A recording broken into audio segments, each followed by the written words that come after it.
Here's our Chevy van, and we're flipping it. Gonna pick it up and buy it. Here's our Chevy van. It's an 84 little van we picked up, and we're gonna turn around and fix it up, sell it. Little V8 with a 3-speed, which is neat. I love these little 3-speeds.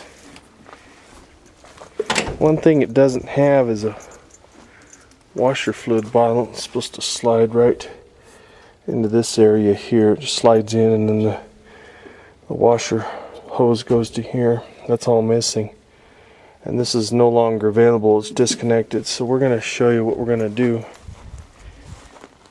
Got a bottle of washer fluid here. Got some washer hose. We got a little bracket. What I'm going to do, down inside here is where the canister used to be. We're going to put this bracket. It's going to sit right in there. The washer fluid bottle will go right on top there.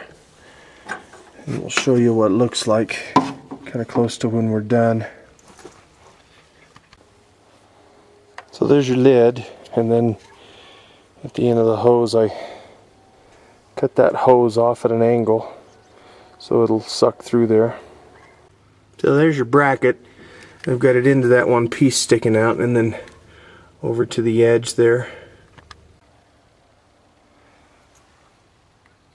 So all I did was I zip tied it in place, and it's, you know, you could always put a lot less stuff in it if you want, but just take the lid off and tighten it up. And I always leave this just a little bit loose so that the bottle can breathe right in here, and then that just comes right over and it goes right into the